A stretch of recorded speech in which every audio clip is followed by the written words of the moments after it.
এবার যদি ভারতীয় ক্রিকেটাররা সোজা হয়ে যায়, যত যে চুলকাবে তার তেমন করেই মলম লাগিয়ে দেওয়া হবে।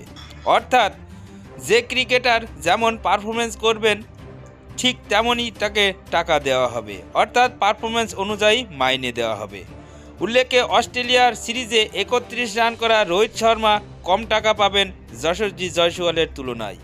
এই সূত্রের খবরে এমনটাই প্রস্তাবও রাখা হয়েছে। অবশ্য এখনও এই নিয়ম চালু করা হয়নি, তবে এই নিয়ম তাড়াতাড়ি চালু হয়ে যাবে শোনা যাচ্ছে।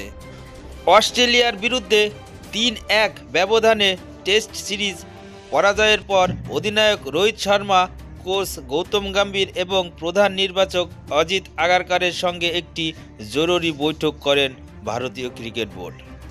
আর সেখানেই ভালো খেলতে না পারলে কম টাকা দেওয়ার প্রসঙ্গ উঠেছে। মনে করা হচ্ছে এর ফলে ক্রিকেটাররা আরও বেশি দায়িত্ব নিয়ে খেলবেন। যেভাবে বেসরকারি সংস্থার কর্মীদের বেতন বৃদ্ধি হয় তাদের কাজের উপর ভিত্তি করে, জাতীয় ক্রিকেট বোর্ড এবার তেমনটাই করার কথা ভাবছে। প্রসঙ্গত, গত বছর বিসিসিআই টেস্ট ম্যাচ খেলার জন্য বেশি টাকা দেওয়ার ঘোষণা করেছিল।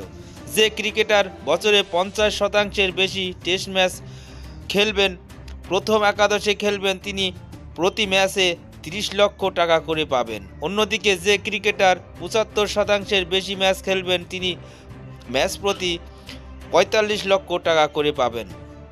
টেস্ট ক্রিকেটের উন্নতির জন্য বোর্ড 40 কোটি টাকা খরচ করবে বলে প্রাথমিকভাবে ঠিক করেছিলেন। আসলে টি-20 এবং আইপিএলের মাঝেও ক্রিকেটাররা যাতে লাল বলের খেলাকেও গুরুত্ব দেন, ঠিক সেই কারণেই এমন ভাবনা ছিল বোর্ডের। কিন্তু লাগাতার খারাপ পারফরমেন্সের জোরে এবার টাকা কেটে নেওয়ার কথা ভাবতে শুরু করেছে।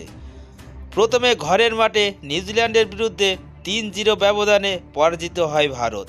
সবথেকে বড় বিষয়, প্রথমবারের জন্য ঘরের মাঠে নিউজিল্যান্ডের বিরুদ্ধে হেরে যায় ভারত।